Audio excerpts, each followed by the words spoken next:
사랑하는 사람은 행동으로 사랑을 보이고 사랑받는 사람은 마음으로 사랑을 느낀다 그랬죠.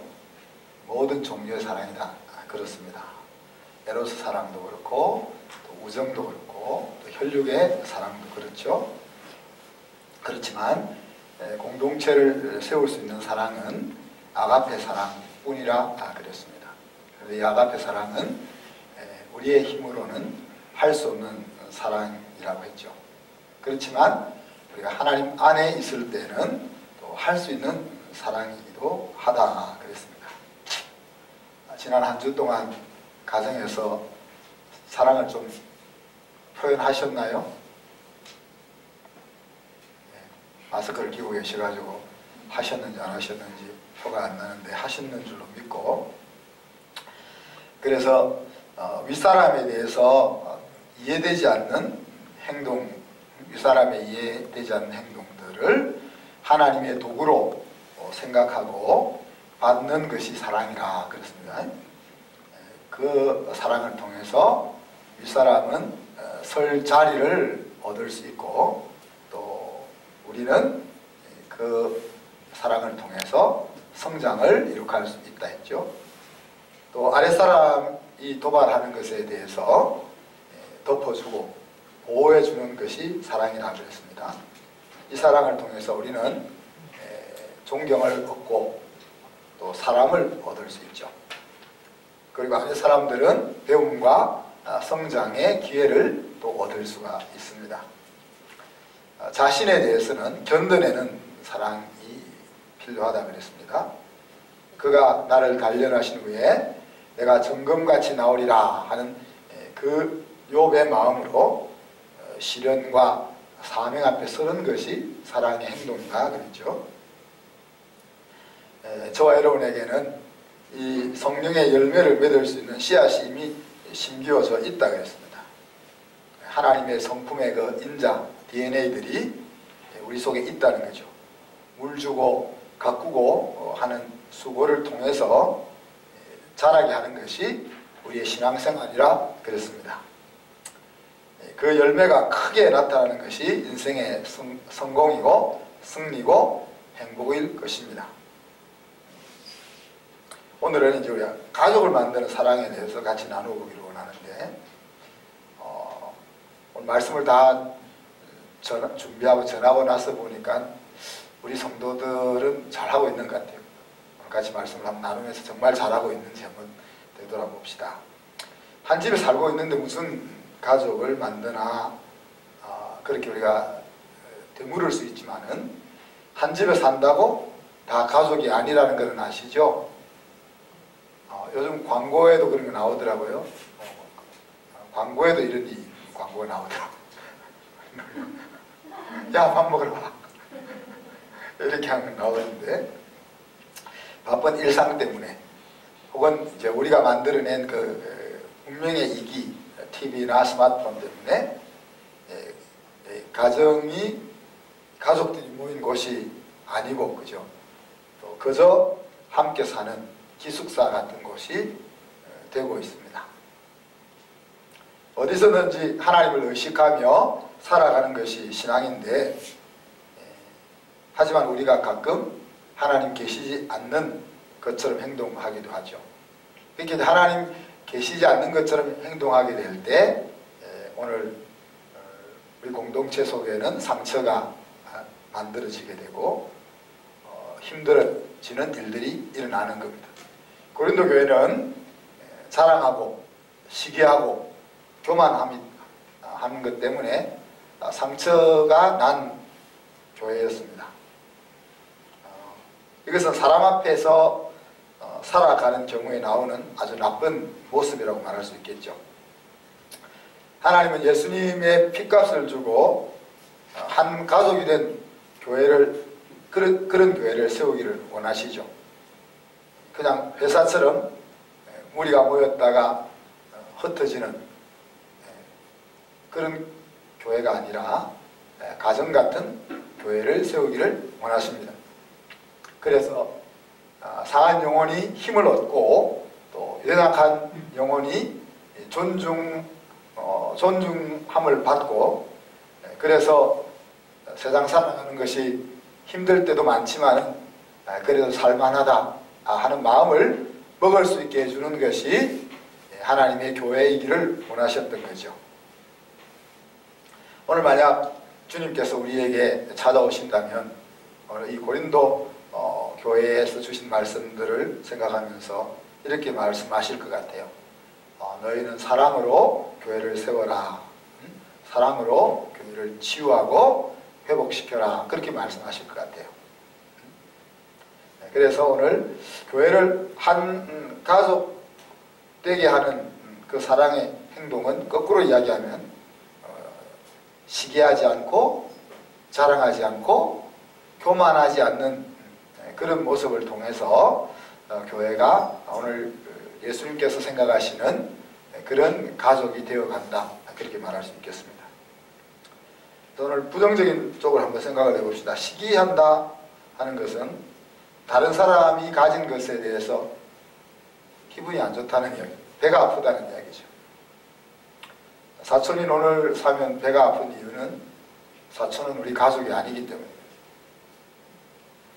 내가 가지지 못해서 배가 아프기도 하지만은 다른 사람이 가진 것이 못마땅해서 나오는 것이 시기다 하는 거죠.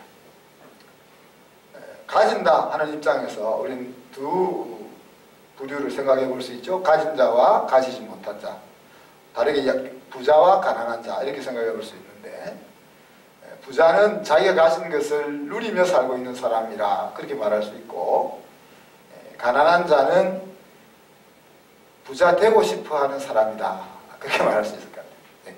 부자와 가난한 자 이거를 부자로 사는 사람, 부자 되고 싶은 사람 이렇게 나누어 볼 수 있다는 거죠.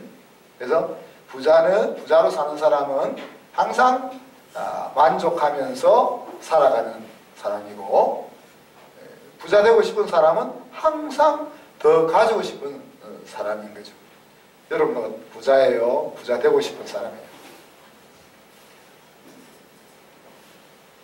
대답이 없으십니까? 참 아이러니한 것은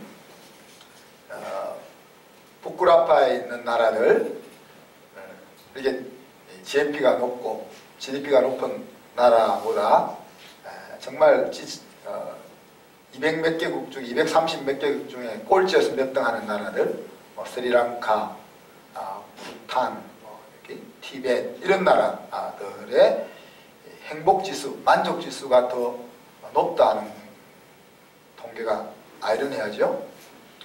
우리나라는 한강의 기적을 이룬 나라입니다. 경제학자들이 우리 대한민국의 경제 발전을 이론으로 설명할 수 없다라고 말하는 나라입니다. 세계에서 유일하게 원조를 받던 나라에서 다른 나라에 원조를 주는 나라로 된 그런 나라입니다. 세계 10위권에 들어가는 잘 사는 나라가 대한민국이죠. 그죠?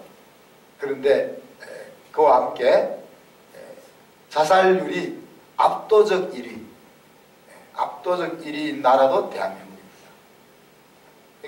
이런 것들이 이제 우리가 가지고 있는 것이 것에 의해서 부자냐 가난한 자냐 하는 것이 판결되지 않는다 하는 것을 우리에게 알려주고 있다고 볼 수 있죠.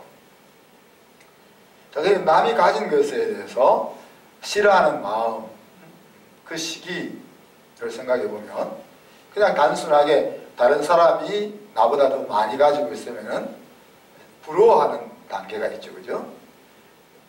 그래서 자녀가 가장 싫어하는 사람이 누구일까요? 여러분의 자녀가 우리 리니가 가장 싫어하는 사람은 누굴까요? 엄마 친구. 그렇죠. 옆집 아이. 리니 옆집에 누가 사나?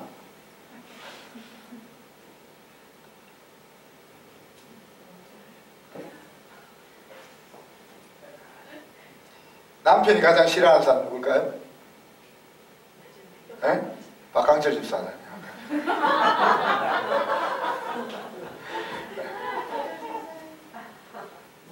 그래, 누구는 새 차 샀는데 우리는 또 누구 아들은 뭐 인류대학에 붙었는데 너는 누구 남편은 결혼기념일날 뭐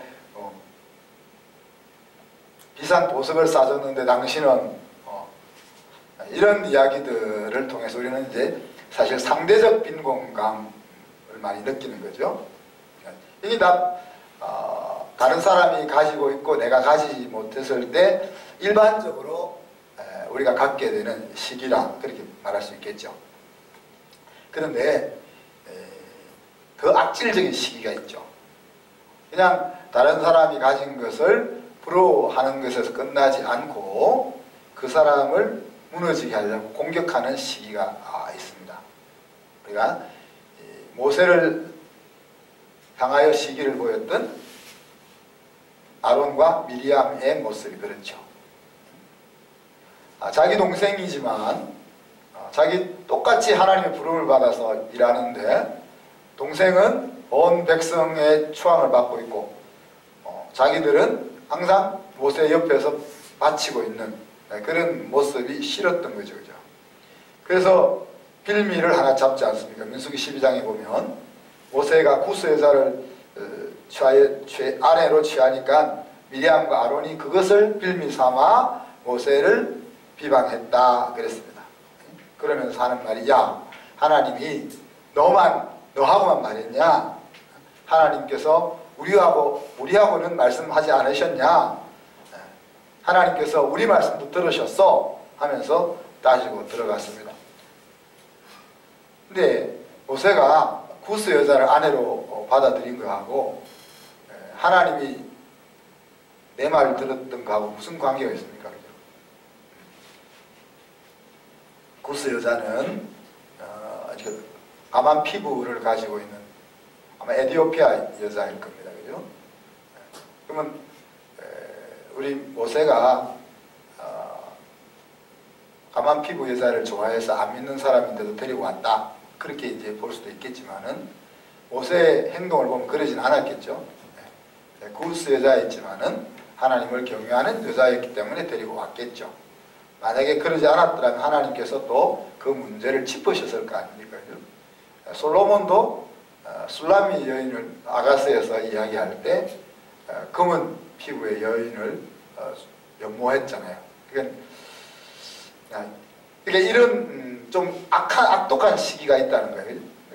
그래서 그 결과가 어찌였습니까? 미리암은 문둥병에 걸렸고 아론은 제사장으로서의 채통을 잃는 그런 위치에 빠졌다 하는 이야기입니다. 어디에서 이런 시기하는 마음이 들어올까? 디모데전서 6장 3절에 보면 주 예수의 말씀에 창념치 아니하면 그런 표현이 나옵니다.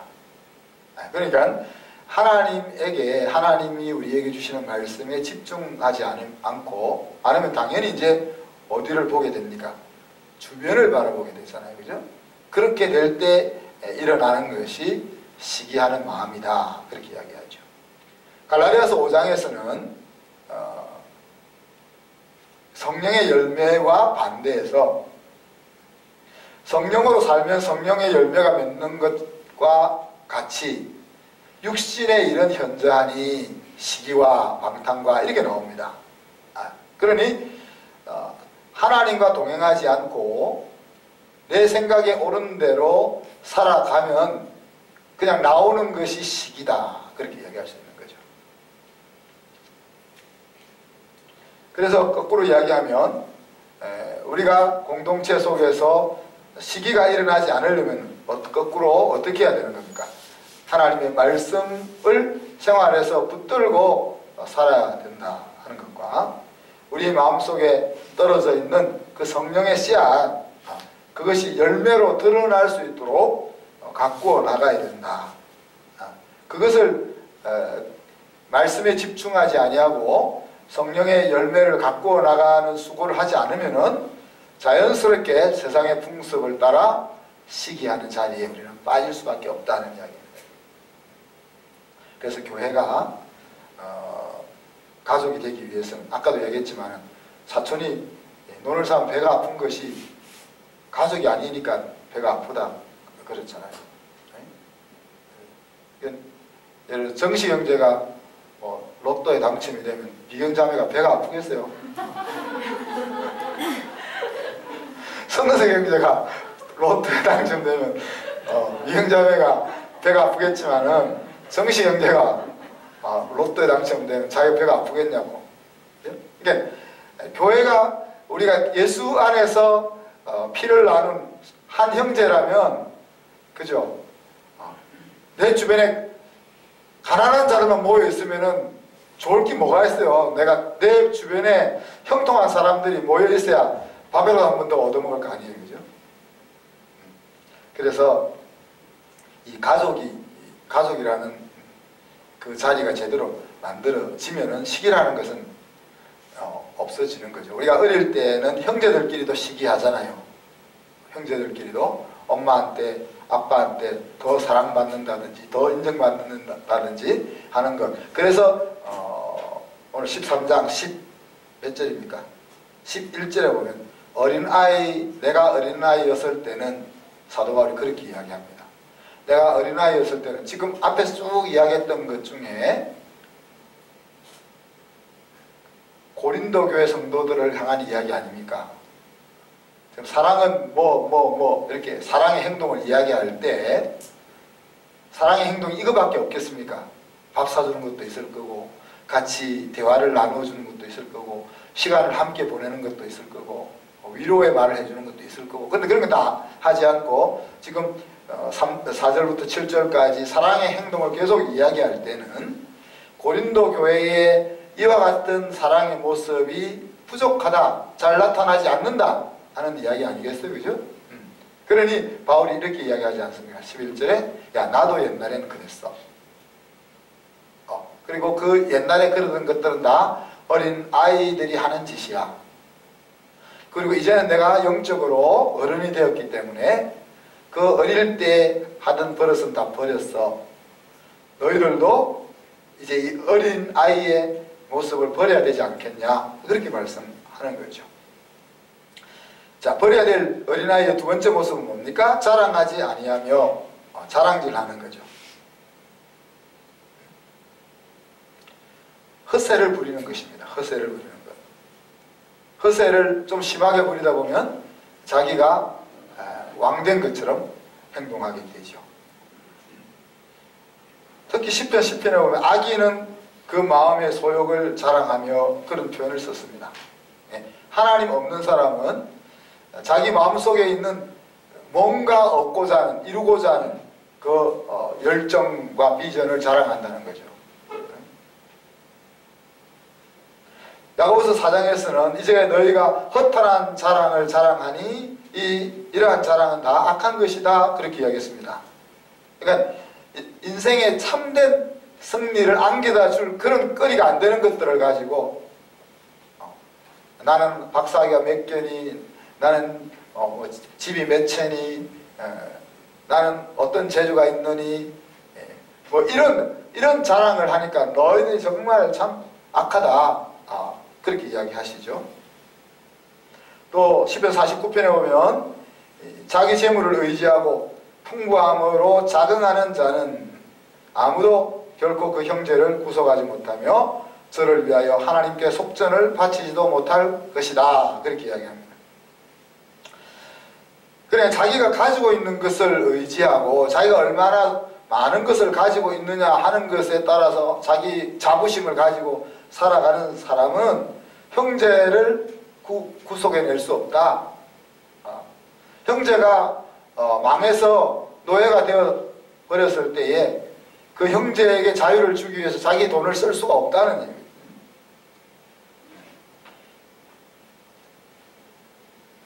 형제를 하나님 앞으로 이끌기 위해서 내 돈을 투자할 수 없다. 하나님 없는 사람은 자기가 가지고 있는 것에 큰 자부심을 가지고 살아갑니다. 그리고 그가 자부심을 가지는 그것은 인생의 참된 행복과 만족을 갖게 해주는 것과는 상관이 없는 것들입니다. 그래서 이런 사람들은 하나님 앞에 가까이 나아갈 수도 없고 다른 사람을 하나님 앞으로 이끌 수도 없다. 자기가 손에 붙잡고 있는 것을 놓을 수가 없기 때문에 정말 소중한 것을 잡을 손이 없는 거죠.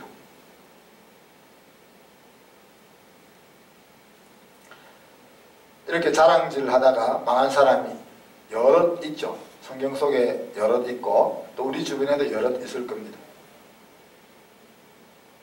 이스라엘 원수 가운데 자랑질하다 망한 대표적인 사람이 골리앗이잖아요. 골리앗은 사실 자랑질만 할 만한 그런 용사였습니다. 키가 2m 90에 이르렀고 그가 입고 있는 갑옷의 무게가 우리 미경자매만큼 무거웠다. 57kg.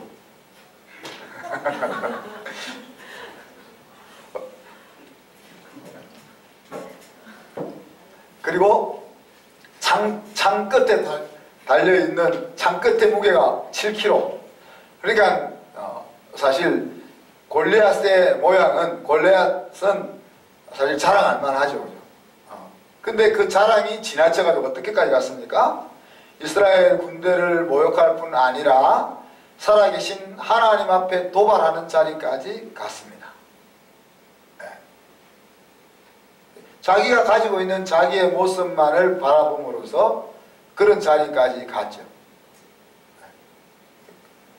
결국 그 자랑질은 어떻게 끝나고 말았습니까? 어린 소년 다윗에 던진 돌에 맞아서 쓰러졌고 자기 칼에 목베임을 당하는 그런 수치스러운 최후를 맞이하죠. 때로는 우리가 은혜를 끼친다는 생각으로 자랑질하기도 합니다. 예?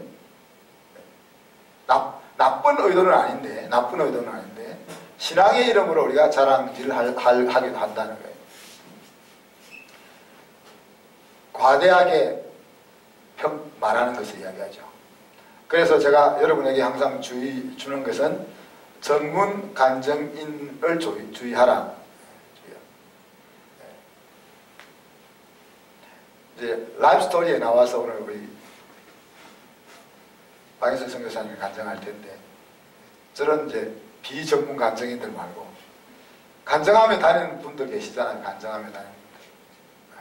그리고 또 간증할 만한 거리들이 많으신 분들이잖아요. 그런데 여러분들 한번 처음 간증할 때 간증하고 10년, 20년 뒤에 간증할 때하고 한번 비교 한번 해보세요.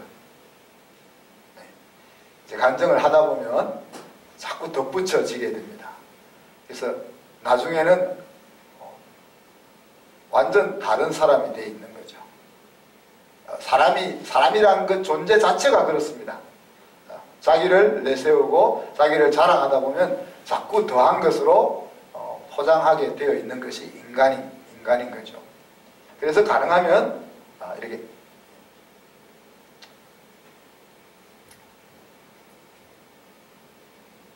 우리가 자랑하지 말아야 될 이유가 무엇입니까? 우리가 하나님의 자녀로서 오늘 이 자리에 있는 것, 구원을 얻은 것은 자랑할 만하지 못하지 않습니까? 물론 내가 어떻게 내 인생을 하나님 앞에 온전히 맡길 수 있었나? 너무 대단해. 이렇게 자랑할 수는 있겠죠. 그죠? 하나님 앞에 내 인생을 맡긴다는 것이 내가 지금까지 살아왔던 것을 다 부인하고 하나님과 함께 다시 시작하겠다는 건데 어떻게 내가 이렇게 기특한 생각을 가졌지? 이렇게는 우리가 자랑할 수 있겠죠. 우리가 믿음으로 구원을 얻었지만 사실 우리가 가지고 있는 이 믿음이라는 것조차도 에베소서 2장에 보면 뭐라고 했습니까? 하나님이 은혜로 주신 거다 그렇게 말씀하지 않았어요. 하나님이 은혜로 주시지 않았다면 우리는 믿음을 가질 수 없는 존재고 구원에 이를 수 없는 존재다 하는 이야기입니다.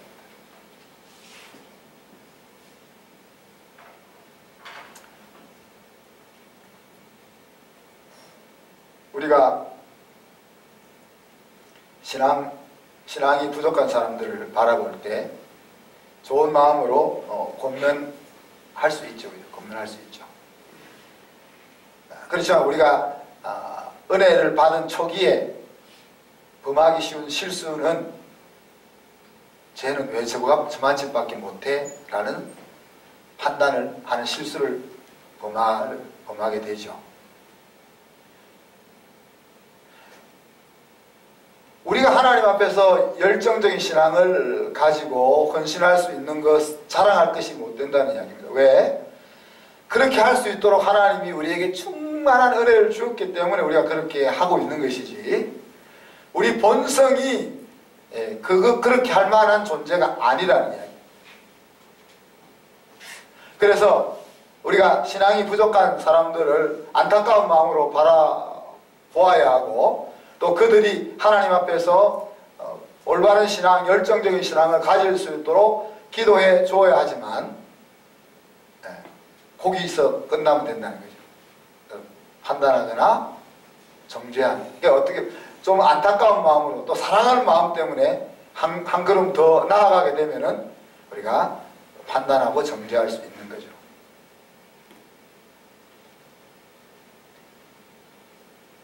우리가 하나님의 백성 된 것은 참 감람나무를 하나님이 잘라내버리고 그 자리에 돌 감람나무인 우리를 붙였기 때문에 우리가 하나님의 백성이 되었습니다. 하나님께서 왜 이런 비유를 왜 굳이 하셨겠어요? 야, 내가 참 감람나무도 잘라내버렸는데 돌 감람나무는 못 자르겠냐? 그 말은 자르겠다고 협박하는 건 아니잖아요. 그죠? 그만큼 우리가 하나님 앞에서 교만하지 않고 마음을 낮추고 경성해야 된다 하는 것을 강조하고 있는 거죠.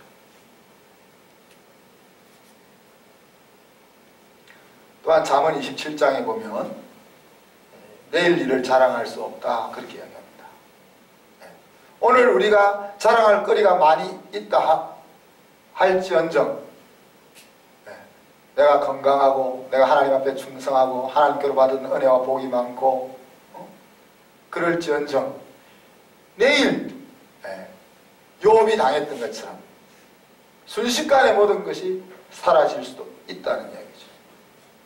그런데 우리가 뭘 자랑할 수 있겠냐는 거예요.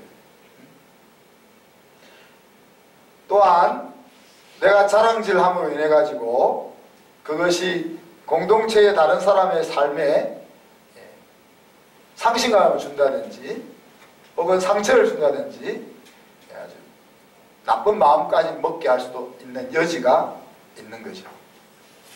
그렇기 때문에 모든 것을 값없이 받은 우리들은 자랑할 것이 없는 것입니다. 그래서 사도 바울은 자기를 자랑하는 것이 어리석음의 소치다. 어리석어서 그렇게 자랑한다 이야기를 했고, 부득불 자랑할 것이 있다면 나는 약한 것을 자랑하겠다라고 이야기합니다.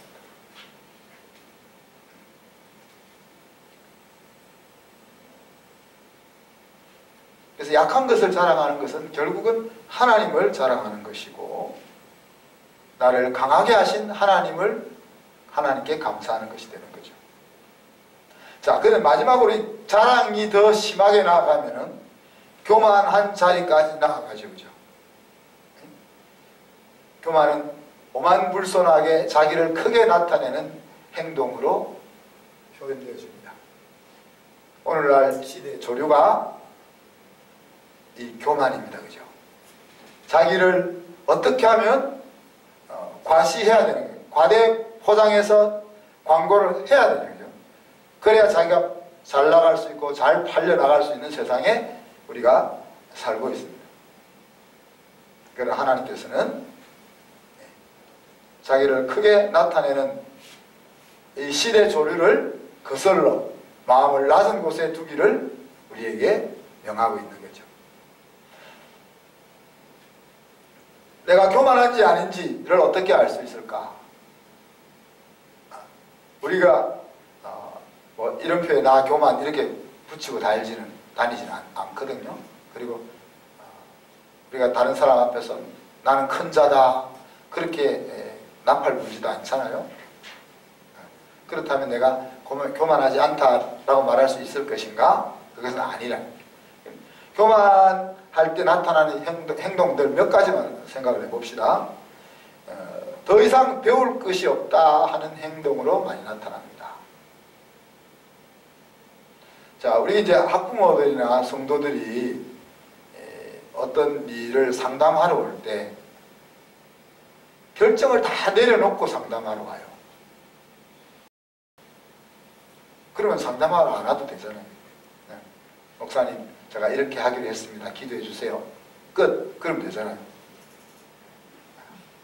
근데 마치 의논하는 것처럼 상담하러 와서는 이제 말은 안 듣고 자기가 하고자 했던 대로 행동에 옮긴다는 거죠. 그래서 곰곰이 한번 생각을 해보십시오. 내가 자녀를 양육하는 데 있어서나 인생의 행복을 추구하는 데 있어서나 신앙생활에 있어서나 전 영역에 있어서 배울 것이 없다라는 교만이 우리에게 있는 거죠. 학문을 하는 사람이 더 이상 배울 것이 없다. 신앙에 있어서도 더 이상 배울 것이 없다. 이렇게 생각이 들면은 내가 지금 교만한 거다. 그렇게 여기시면 됩니다. 우리는 하나님 앞에 갈 때까지 마음을 열고 배우는 자세를 가져야 되는 거죠. 그래서 어린 아이에게서도 배울 것이 있다라는 생각을 가지고 우리가 대해야 한다는 이야기입니다. 또 다른 하나의 내가 형태는 다른 사람을 무시하는 겁니다. 무시하는 대표적인 행동이 귀담아 듣지 않는 거죠. 어떤 때는 좀 귀담아 듣기에는 힘든 경우도 있습니다. 그죠? 힘든 경우. 그래서 제가 주장하는 바는 만연체를 쓰지 말자. 미괄식 하지 말자. 근데 이제 MBTI 성향에 따라서 만연체와 미괄식을 쓰는 사람이 많거든요. 잘 설명해 주려고 하다 보니까 이제 그러면은 이제 우리가 중간에 자꾸 끊고 들어가려고 하는 유혹을 많이 받게 되는데, 그래서 말을 하는 사람은 그게 좀 그런 부분을 조심하고, 듣는 우리는 귀담아 들을 수 있도록 저 사람의 말에 무슨 선한 것이 있을까 이렇게 생각하지 말고, 평상시 선한 것이 없을지 몰라도 오늘은 또 쓸만한 말이 나올 수도 있다 이런 생각으로. 또한 아까도 얘기했지만은 영적인 교만이 있죠. 내가 교만하다 그렇게 말하지는 않습니다. 우리가 교만하지는. 그런데 다른 사람의 신앙의 부족함에 대해서 우리가 기도하고 안타까워하고 하는 데까지 머물러야 되는데, 그것을 아까도 얘기했지만은 그 사람이, 물론 그 사람, 우리가 신앙이 부족한 사람이 세상과 하나님 사이에 발을 온전히 한쪽으로 모으지 못해서 그런 자기 책임도 있죠. 그렇지만 또 다르게 생각하면 하나님이 그 발을, 세상에 디디고 있는 발을 떼어서 하나님께로 온전히 옮길 수 있는 은혜를 좀 주시면은 그 인간도 달라질 수 있지 않냐는 이야기입니다. 그래서 그 본인이 가지고 있는 부분은 하나님이 물을 것이고, 우리가 가져야 될 생각은 안타까움과 하나님을 향하여 바른 신앙을 가질 수 있도록 격려하고 기도하는 그 마음까지 가면 된다는 이야기죠.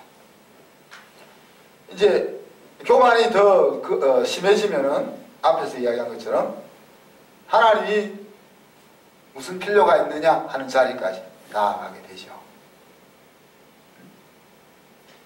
인생은 자기 스스로 개척해 나가는 거고, 자기가 승리와 행복을 쟁취하는 것이다 라고 생각하면서 하나님 없는 인생의 승리를 추구하게 됩니다. 성경은 이렇게 마음을 높은 곳에 두는 교만을 자기를 속이는 것이다. 그렇게 말합니다. 예수님께서 바리새인의 그 외식적인 기도를 들으시면서 야, 너 정말 진짜 훌륭한 신앙생활을 하고 있네. 어떻게 그렇게 하루 일주일마다 금식하고 11조는 하나도 빠뜨리지 않고 드리면서 그렇게 신앙생활을 철저하게 잘하고 있냐. 이렇게 말씀하지 않고 왜 스스로 속이고 있냐. 그렇게 말씀하셨습니다.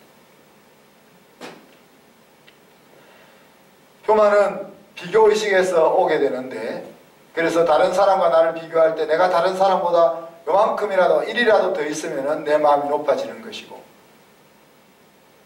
다르게 표현하면은 내가 가지고 있는 열등감이 다르게 나타나는 방식이 교만이에요. 그래서 나보다 1이라도 더 있는 사람을 만나게 되면 열등감으로 빠지게 되는 거고, 나보다 1이라도 적은 사람 앞에 서게 되면 교만하게 되는 거죠.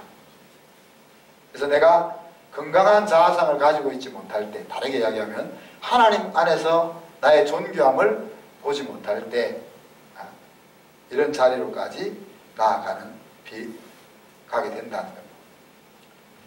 자, 그런데 성경은 이러한 교만은 사람을 망하게 하는 지름길이라고 이야기합니다. 여러분, 오만불손한 사람을 좋아하는 사람은 아무도 없습니다. 그 사람이 힘을 가지고 있을 때, 능력을 가지고 있을 때, 위치를 가지고 있을 때는 그 사람이 가지고 있는 힘 때문에 좋아하는 척 할 뿐이죠. 그가 가지고 있는 힘과 자리를 잃어버리게 될 때에는 그 사람 곁에는 아무도 있으려고 하는 사람이 없을 것입니다. 심지어 하나님도 교만한 자는 물리치시고 겸손한 자에게 은혜를 주신다. 그렇게 말씀하십니다. 하나님 물리치지 않아도 교만한 사람은 하나님 앞으로 나아가지 않죠. 겸손한 사람은 내 힘으로 내 인생을 살아갈 수 있는 없다고 생각하기 때문에 은혜의 보좌 앞으로 나아갈 수밖에 없죠. 인간은 그 한치 두치 짧고 긴 것 가지고 내세운다는 이야기죠. 하늘에서 땅에 걸어다니는 사람을 쳐다보면은 우리 성민 형제나 저나 키 차이가 나겠습니까? 비행기에서 보면 똑같이. 근데 여기서 서서 보면 성민 형제 나보다 이만큼 크잖아요. 우리가 가지고 있는 재주, 우리가 가지고 있는 물질, 우리가 가지고 있는 인격, 뭐 이런 것들 나오면 얼마나 더 낫겠냐는 얘기죠. 얼마나 더 하나님의 그 절대의 앞에 가면 우리는 다 때 묻은 의다 그랬는데, 우리가 아무리 깨끗하고 거룩하게 살아본들 하얀 옷에 검댕이 묻어 있는 거가 같다 그랬는데,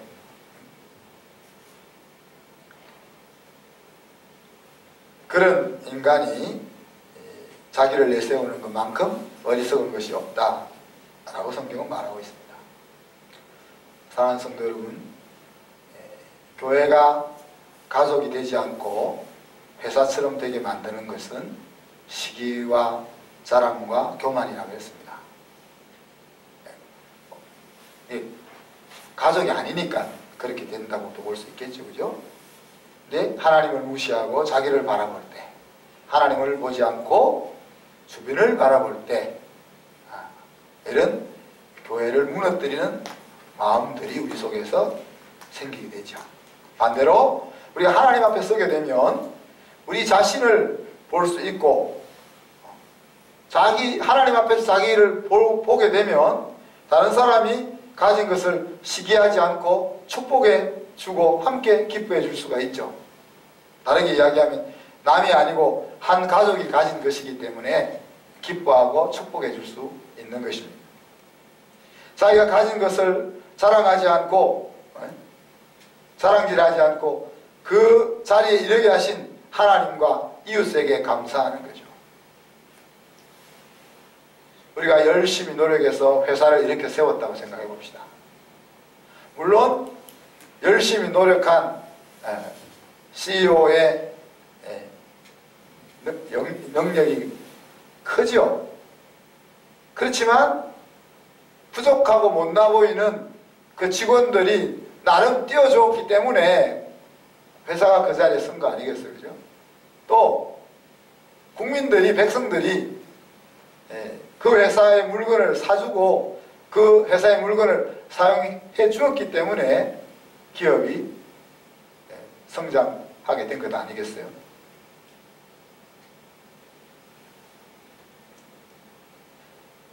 그러니 사실 나의 나된 것은 하나님의 은혜이기도 하고 내 주변에 있는 사람들에 의해서 내가 이 자리에 있다 하는 것들을 생각하게 되는 겁니다. 남보다 더 많이 가졌다고 해서 가지지 못한 사람을 무시하는 것이 아니고, 더 많이 가지게 된 것은 더 많이 섬기라고 하나님이 주신 것이다, 도구다, 사명이다, 그렇게 생각하면서 더욱 겸손하게 된다는 거죠. 하나님 앞에 서게 되면 그렇게 되는 거고, 하나님 밖으로 나가게 되면 시기와 자랑질과 교만으로 빠지게 된다는 거죠.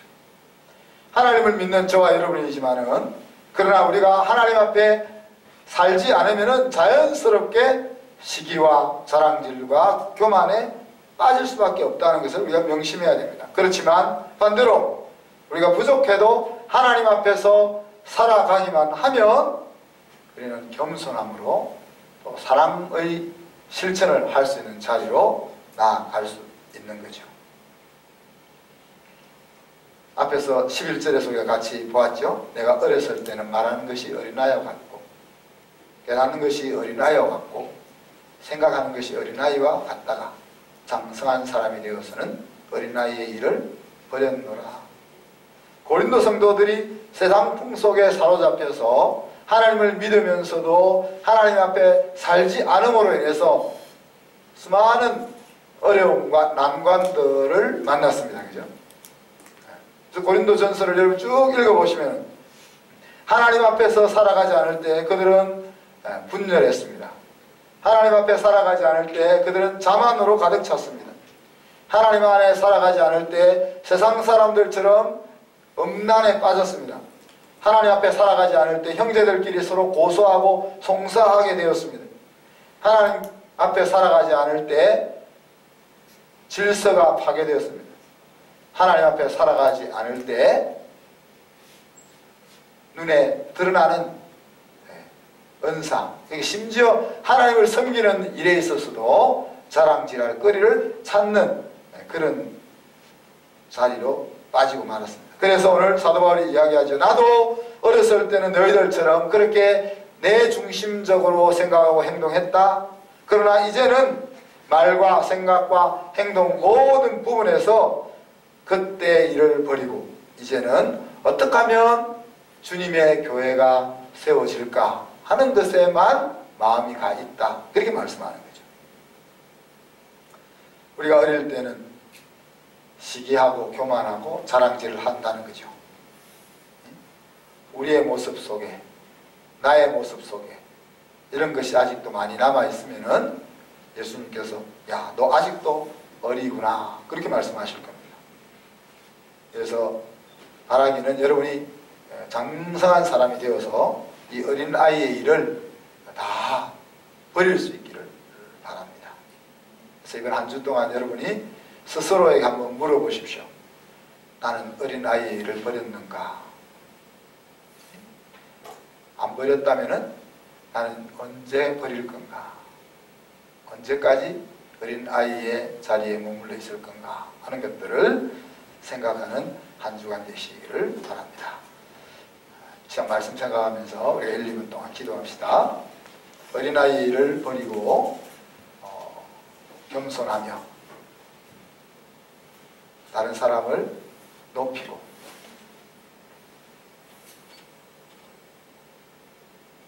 사랑의 행동을 통해서 가족을 만들게 하여 주옵소서.